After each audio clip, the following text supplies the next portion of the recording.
다 같이 묵도하심으로 고난주간 넷째 날 묵상을 시작하도록 하겠습니다.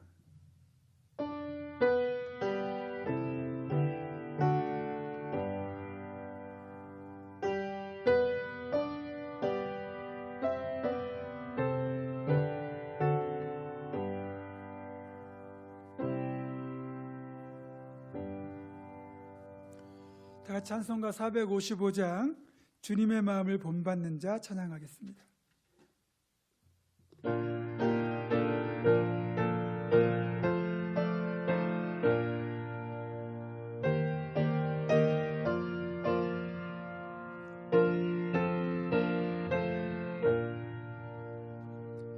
주님의 마음을 본받는 자 그 마음의 평강이 찾아오는 험악한 세상을 이길 힘이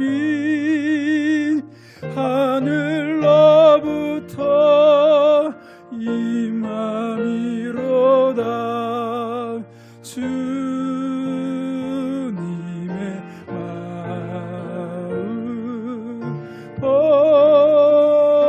받아 살면서 그 거룩하심 나도 이루리. 주 모습 내 눈에 안 보이며 그 음성 내 귀에 안 들려도 내 영혼 날마다 주를 만나 신령한 말씀 늘 배우도다. 주님의 마음 본받아 살면서 그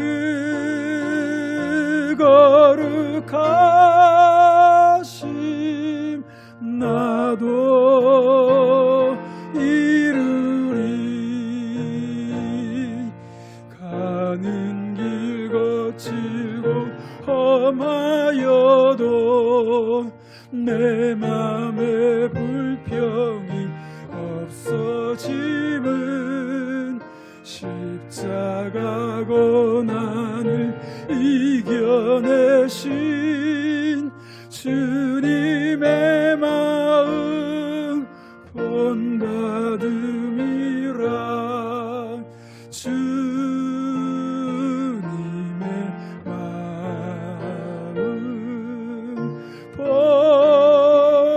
본받아 살면서 그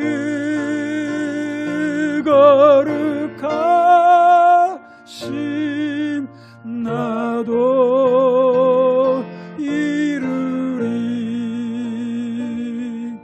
주 예수 세상에 다시 오심 그날엔 무성도 변화하여 주님의 빛나는 그 형상을 다 함께 보며 주 찬양하리.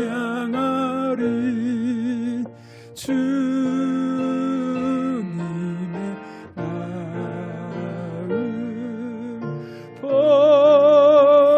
본받아 살면서 그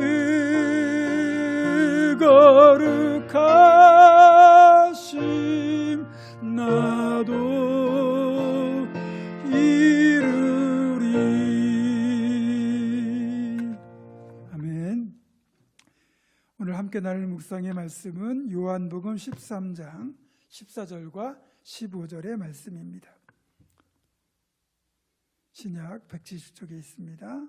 요한복음 13장 14절과 15절의 말씀을 함께 읽겠습니다. 시작.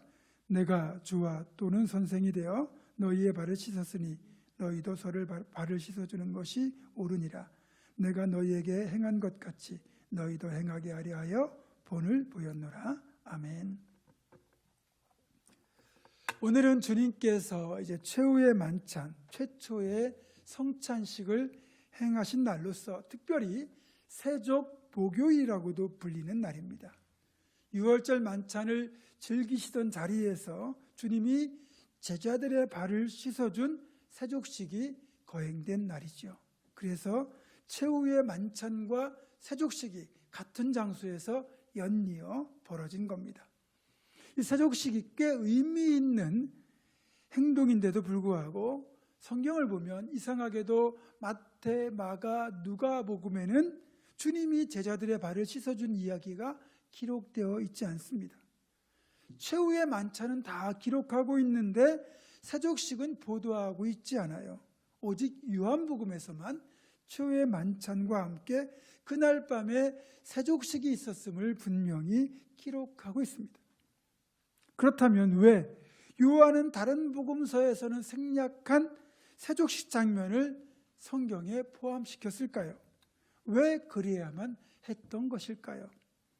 요한복음은 이 앞선 마태, 마가, 누가 이 세 복음서보다 많게는 60년, 적게는 40년 정도 뒤에 기록된 성경으로 보고 있습니다. 그러니까 첫 복음서가 기록되고 수십 년의 세월이 경과했던 거죠. 그때 이미 교회 안에는 직분에 따른 서열이 생겨나고 섬김에 대한 이 잘못된 태도들이 만연해 있던 상태라는 것을 우리가 염두에 두어야 됩니다. 그러니까 결론적으로 말하자면 요한사도를 통하여 주시는 이 메시지는 교회 공동체는 섬김을 받으려는 대신에 주님의 섬김을 본받으라는 거죠. 특히 직분자일수록 더욱 주님을 본받아 섬기라는 말입니다. 오늘은 이 세족식 이야기를 중점적으로 살펴보려고 합니다. 여러분, 우리는 지금 성지 여행을 가게 되면 그 만나게 되는 예루살렘의 모습을 볼 수 있고요. 그 깨끗하게 잘 가꾸어진 모습과 또 우리가 어렴풋이 상상하는 성경 속의 이 도시의 이미지 때문에 예수님 당시 그 예루살렘 도시가 꽤 정결했을 것이라고 상상을 하게 되지만 사실 실제로는 정반대였다고 보시면 됩니다. 그 당시 예루살렘을 비롯한 오래된 유대의 도시들은 도시의 골목들 대부분이 매우 불결했습니다. 지금처럼 하수구나 배수구가 따로 없고요. 골목에다 쓰레기를 버리고 오물을 버렸기 때문에 길을 걸을 때마다 각종 쓰레기, 배설물과 뒤섞인 오물, 타고 남은 재와 썩은 음식물을 비켜갈 수가 없었습니다. 따라서 외출을 다녀온 뒤에는 율법의 규정 때문이기도 하지만 위생을 위해서라도 반드시 발을 씻어야 됐습니다. 그런데 여기에서 자유민은 자기 자신의 손이나 발을 스스로 씻기나 하더라도 절대로 다른 사람의 발을 씻어주지는 않았습니다. 이런 역할은 철저히 노예들이나 아내나 자녀들에게 시켰습니다. 그렇다면 주인이나 손님이 이제 집에 오게 되면 집 안에 들어가기 전에 먼저 발을 씻어야 되는데 이럴 때 사람들의 발을 씻겨주는 일은 누가 하느냐?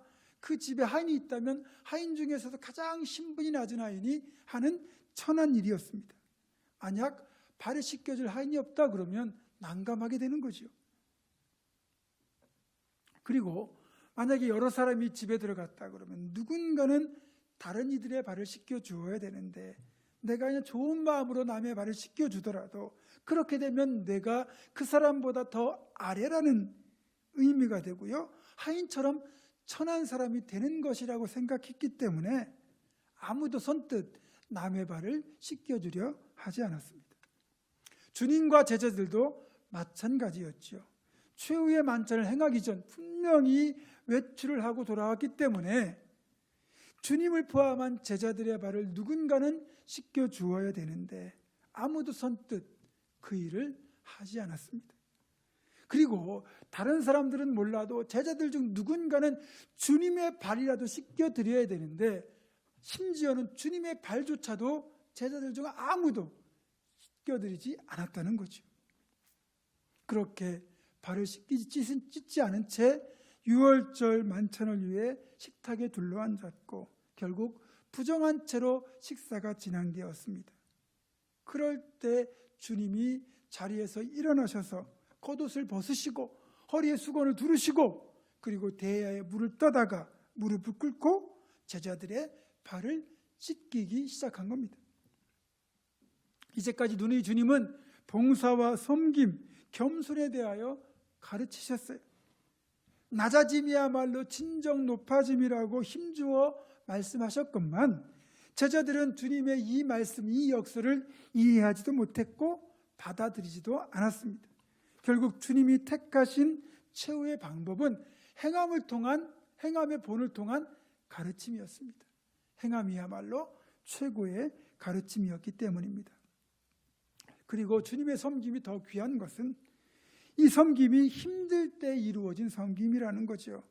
하루 종일 바리새인을 비롯한 유대인들에게 시달리고 지친 상태에서 저녁 식사 자리에 앉았을 때는 모두가 피곤한 상태였을 겁니다. 특히 주님은 곧 있으면 십자가의 길을 갈 것을 아셨기 때문에 마음도 결코 편한 상태가 아니었습니다. 그러니까 주님의 몸과 마음 다 지쳐 있는 상태인 거죠. 그렇게 몸과 마음이 다 탈진된 상태에서도 주님은 제자들의 발을 씻겨 주셨습니다. 기분이 좋고 뭔가 보답을 해야 되는 입장이라서 섬기는 것이라면 물론 이것도 좋은 섬김이지만 그러나 진정한 섬김이라고는 할 수 없습니다. 그럴 수 없을 때 섬기기 힘들고 어려울 때 섬기는 섬김이야말로 진정한 섬김인 것입니다. 그리고 우리가 이 주님의 섬김에서 본받아야 될 섬김의 모습 하나는 바로 권위를 벗는 섬김입니다. 랍비가 자기의 겉옷, 윗옷을 벗는다는 것은 랍비의 권위를 포기하는 것과 마찬가지예요. 그래서 절대로 랍비는 자신의 권위를 상징하는 이 겉옷을 벗지 않았습니다. 그런데 주님은 섬김을 위하여 그 권위의 옷을 기꺼이 벗으셨습니다. 이미 이 땅에 오실 때 하늘보좌 영광 그 창조주의 자리 다 포기하시고 주님은 이 땅에 오셨는데 이 땅에 오셔서 이제는 랍비의 옷마저 우리를 위하여 벗으셨습니다. 우리는 그 권위를 벗어버린 섬김을 닮아가야 됩니다. 그리고 주님은 무릎 꿇고 섬기셨습니다. 무릎 꿇음은 제자들의 발을 씻기기 위해서는 필수적인 자세입니다. 완전히 제자들의 밑으로 내려가셨습니다. 이것이 진정한 섬김이죠. 내가 더 나이가 많은데, 내가 목사인데, 내가 장로인데, 내가 그래도 안수집사고 권사인데, 여러분 섬김에는 직분이 다 필요 없습니다. 아니 직분자일수록 더 낮은 곳에서 성도들을 섬겨야 합니다. 예수님은 섬기기 위하여 인간으로서 내려갈 수 있는 가장 낮은 자리인 천한 종의 자리까지 내려가셨습니다. 이를 통해 주님은 하나님의 나라는 어떤 모습이고 어떻게 이루어지는가를 보여주신 것입니다. 그리고 여기에서부터 교회가 탄생한 것입니다. 교회는 섬김이라는 바탕 위에 세워진 것이고 낮은 자들을 섬겨야 되는 것이 바로 교회의 사명인 거지요. 건강한 교회는 잘 섬기는 교회를 말합니다. 사랑하는 성도 여러분, 주님이 공생의 마지막 시간에 세족식을 행하신 그 마음을 우리가 알기를 원합니다. 주님이 말씀하신 것처럼 내가 주와 또는 선생이 되어 너희의 발을 씻었으니 너희도 서로 발을 씻어주는 것이 옳으니라. 내가 너희에게 행한 것 같이 너희도 행하게 하려 하여 본을 보였노라 라는 이 말씀처럼 주님의 섬김을 본받아 아름다운 섬김을 실천하는 우리가 되기를 간절히 소망합니다. 주님 닮은 겸손한 섬김으로 서로를 섬기고 이웃을 섬깁시다. 그래서 섬김을 통하여 세워지는 아름답고 복된 천국 공동체 우리 보문중앙교회를 만들어 가기를 주님의 이름으로 축원합니다. 기도하겠습니다. 존귀하신 하나님, 섬김받기보다는 섬기기보다는 섬김을 받으려고 하는 우리의 부끄러운 모습을 회개합니다. 친히 겉옷을 벗으시고 허리에 수건을 두르시고 가장 낮은 자의 모습으로 제자들의 발을 씻기신 주님의 섬김을 다시 바라봅니다. 앞으로는 더욱더 섬김에 힘쓰되 더 낮은 곳에서 주님의 모습으로 성도와 이웃들을 섬기게 하옵소서. 예수님의 이름으로 기도하옵고, 이제는 우리 주 예수 그리스도의 은혜와 하나님의 사랑과 성령의 교통하심이 고난주간 넷째 날 다시 한번 주님이 보여주신 섬김의 모습을 가슴 깊이 새기고 그 섬김의 모습을 닮아가며 실천하며 살아갈 것을 결단하는 사랑하는 우리 봉헌중학교 모든 성도들과 이들의 가정과 생업과 앞날과 우리 교회 위에 지금부터 영원토록 함께 하시옵기를 간절히 축원하옵나이다. 아멘.